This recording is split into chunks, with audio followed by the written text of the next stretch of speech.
어떻게 하셨습니까? 시간이 짧죠. 5분이 되게 짧게 느껴집니다. 제가 이제 혹시 용어가 어려운 거, 또 이렇게 독서했던 것들, 이렇게 좀 이렇게 쉽게 설명, 묵상 내용을 제가 또 묵상한 것들을 함께 나누도록 하겠습니다. 오늘 독서는 루카복음 13장 22절에서 30절 내용이 봉독했어요. 여기 보면 저도 되게 놀라운 부분이 어떤 사람이 예수님께 주님 구원받을 사람은 적습니까? 하고 물었어요. 그러니까 이 질문은 반어법이었어요. 제자들도 그렇게 예수님 그래도 많이 구원받겠죠. 하느님 사랑이시니까 이런 이 맥락은 이거예요. 사실은 이게 주님 구원받을 사람은 그냥 많겠죠. 이제 그 말을 이제 역설적으로 적나요? 뭐 이런 식으로 했는데 예수님께서는 너희는 좁은 문으로 들어가도록 힘써라. 내가 너희에게 말한다. 많은 사람이 그곳으로 가려고 하겠지만 들어가지 못할 것이다. 좀 충격적이에요. 보통은 많은 사람들이 그런 얘기 하잖아요. 하느님 사랑인데 어떻게 지옥에 갈 수 있겠어? 그러니까 우리 보통 사람들은 지옥 그러면 아주 뭐 신문지상에 대문짝만하게 떠들썩하게 나는 그런 사람들만 가는, 이게 거꾸로 생각하고 있죠. 사람들은 진짜 대부분의 사람들은 예수님이 말하는 거에 반대로 생각을 해요.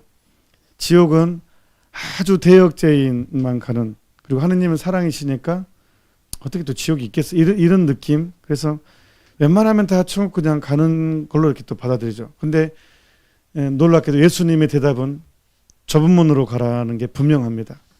그리고 그리로 가는 사람은 많지만 사실은 그렇지 않다는 것, 들어가지 못할 것이라고 얘기합니다. 그 다음에 또 예수님은 마지막에 이제 제가 가장 사실 사제로 살면서도 가장 두려운 성서 구절이 있어요. 뭐냐 그러면 첫째가 꼴찌가 되고 꼴찌가 첫째가 되고 그런 일들이 많을 거라고. 그러니까 첫째가 꼴찌가 되고 꼴찌가 첫째가 된다는 거예요. 그러니까 여기에는 다양한 해석이 필요하죠. 여기 첫째는 천주교 신자일 수도 있고 아니면 사제일 수도 있고, 이렇게 부르심, 이 직무사제직에 불리움 받은 이 사람이 그렇게 합당하게 살지 못하면 꼴찌가 되는 거죠. 똑같이 잘못을 하더라도 수학 선생님하고 윤리 선생님이 똑같이 잘못을 하면 누가 더 욕을 많이 먹겠습니까? 당연히 윤리 선생님이 더 욕을 많이 먹겠죠. 똑같은 신자와 똑같은 신자이지만 신부가 똑같은 천주교 신자이긴 하지만 신부와 신자가 똑같은 잘못을 했어요. 그럼 누가 더 욕을 많이 먹겠습니까? 당연히 사제가 더 욕을 많이 먹죠. 그러니까 첫째가 꼴찌가 되고 꼴찌가 첫째가 되는 일은 많이 일어날 거라는 거. 그러니까 우리는 얼마나 노력을 많이 해야 되는지 이렇게 성서가 우리에게 전해줍니다.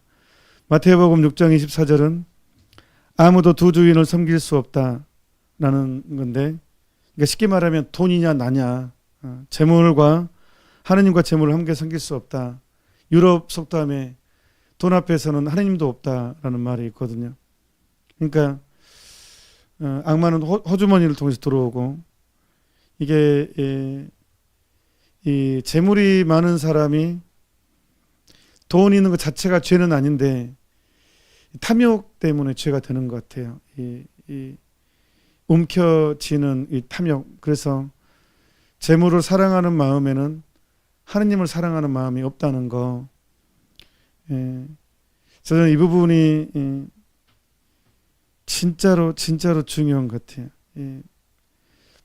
이 열심한 사람들도 돈 앞에서는 약해지더라고요. 제가 보면은 되게 이렇게 신앙은 되게 열심한 것 같은데 되게 인색한 사람이 있어요.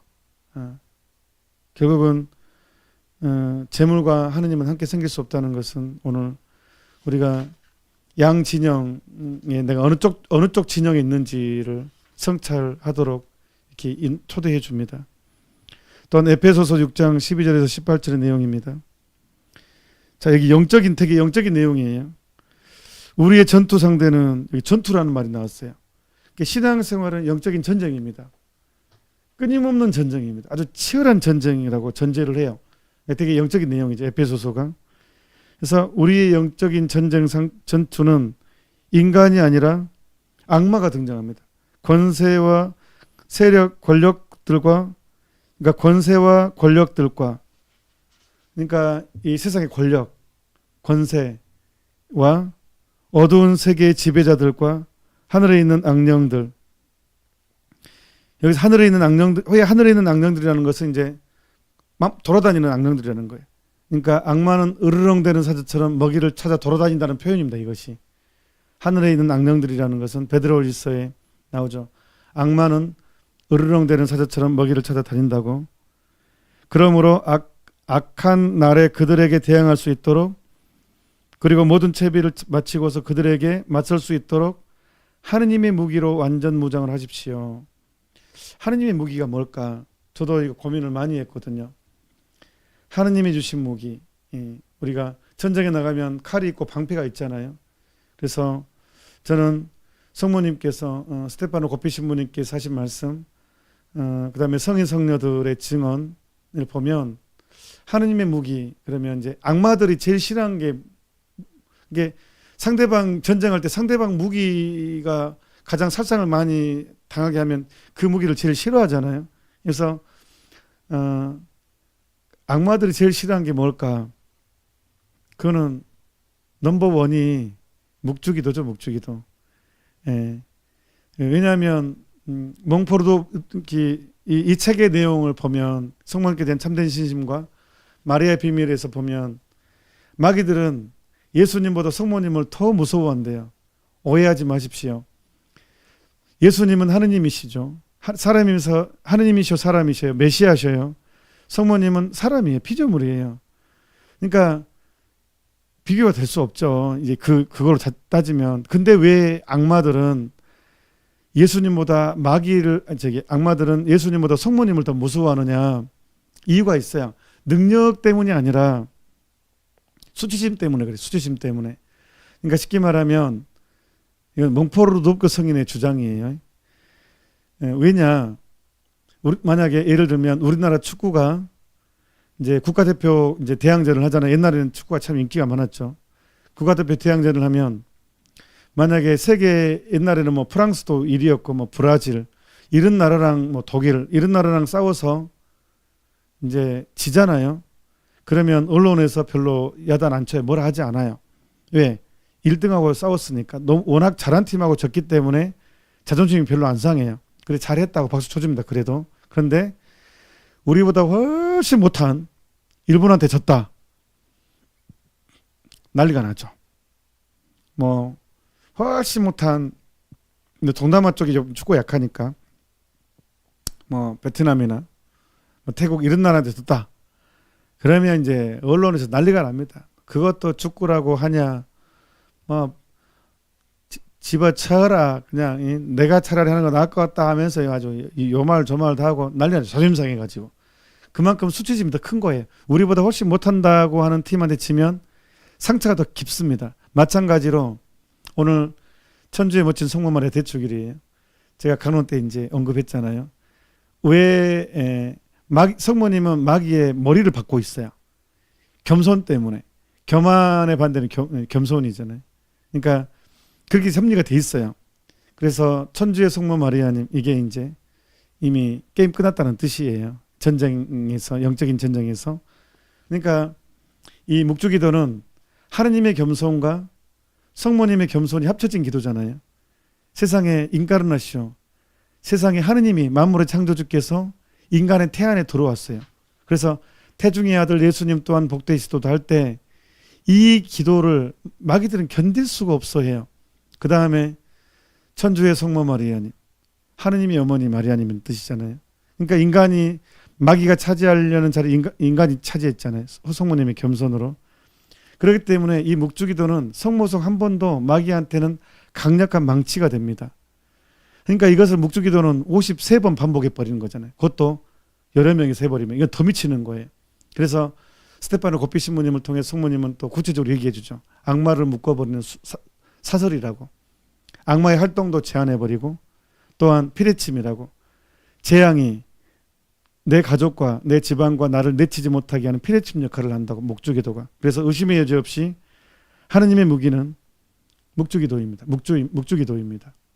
그 다음에 성모님께서 파티마에서 발현하셨을 때 묵주를 쥐고 발현하셨고, 또 다른 한쪽에는 또 하나를 가지고 나타나셨어요. 그게 무엇이었느냐? 여러분들이 알고 있듯이 스카플라예요. 그러면서 루치아 수녀에게도 말했어요. 스카플라와 묵주기도는 뗄래야 뗄 수 없다고. 스카플라와 묵주기도는 뗄래야 뗄 수 없습니다. 방패 역할도 합니다. 저는 세례 받고 신학교 가기 전부터 스카플라를 착용하고 지금도 차고 있거든요. 확실하게 은혜를 체험하고 있습니다. 저는 한 번도 거의 제 기억에 깜빡하고 한두 번 뭐 벗어놓고 한 적 있나? 지금은 거의 뭐 잘 때도 저는 스카플라 하거든요. 그리고 이미 스카플라 안에 이 꺼내 보면 스카플라 보여드릴까요? 안 되네. 그 기저귀패를 아예 실로 누가 보내줬어요. 고맙게도 스카플라에다가 기저귀패하고 분도패 이렇게 딱 실로 꿰매서 이 스카플라 안에 돼 있어요. 되게 좋은 것 같아요. 저는 잘 때도 이거 하고 자거든요. 그래서 하느님의 무기는 스카플라와 묵주. 근데 성취가 가장 이제 큰데, 문제는 이제 요즘에 하도 천주교신자들이 중재 중에 성취 모르는 사람이 너무 많아서 거기서도 안 보고 십계명을 어기고 성취를 모시는 사람이 정말 많아가지고 이게 큰일입니다 지금. 아무튼 그래서 하느님의 무기입니다. 그리하여 진리로 허리에 띠를 두르고, 허리라는 것은 우리가 춤을 출 때 허리가 돌아가잖아요. 허리에 띠를 맨다는 것은 극기를 의미합니다. 허리를 졸라맨다. 이것은 되게 이제 각오를 하는 것이고, 극기, 절제, 이것을 상징합니다. 그러니까 허리는 이제 탐욕을 부리면 허리가 이제 음식을 많이 먹고 하면 뱃살이 커지잖아요. 그래서 이제 안락의 상징이잖아요. 허리가 두꺼워지는 것은. 그러니까 진리로 허리에 띠를 맨다는 거, 허리라는 것은 이제 금욕하고 절제, 뭐 단식 이런 것 다 포함하는 게 허리에 띠를 두르는 것입니다. 그러니까 단식 기도가 그만큼 효력을 발휘한다는 거예요. 의로움의 갑옷을 입고 굳건히 서십시오. 이렇게. 그 다음에 이제 불화살을 쏘는 악마는 뭐냐 그러면 끊임없는 유혹. 그러니까 우리가 사순식에 훨씬 배가 고프잖아요. 사람들이 거룩한 결심을 하면 마귀들은 그만큼 세게 유혹이 옵니다. 그러니까 영성생활하는 사람들은 명심해야 돼요. 뭐를 명심해야 되냐 그러면, 도가 한자 잘하면 마도 한자 잘합니다. 도가 두자가 잘하면 마도 두자가 잘합니다. 도가 세자가 잘하면 마도 세자가 잘합니다. 이 유혹이 훨씬 세진다는 거예요. 이렇게. 그러니까 사람이 거룩한 결심을 할 때 악마는 훨씬 더 공격을 많이 합니다. 그걸 무너뜨리기 위해서. 그래서 사순시기에 회개를 많이 하니까 훨씬 사순시기는 단식하는 것도 훨씬 힘들고, 고기가 더 당기고 술도 더 당기게 되는 거예요. 사순시기에 유독. 그리고 우리가 어떤 거룩한 피정을 하면 그날 오후에 대판 싸우는 일이 생기기도 해요. 악마가 가만 안 놔두거든요. 그 사람을 실망시키고 그 결심을, 거룩한 결심을 망가뜨리기 위해서 막 부추기는 힘이 있어요. 그래서 우리나라 속담에도 호사다마가 있잖아요. 좋은 일에 마가 많이 낀다.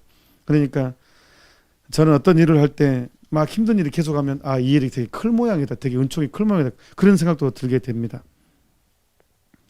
자, 십자가의 버들에게 보내는 편지, 좀 내용이 많아서 근데 그냥 정리하자면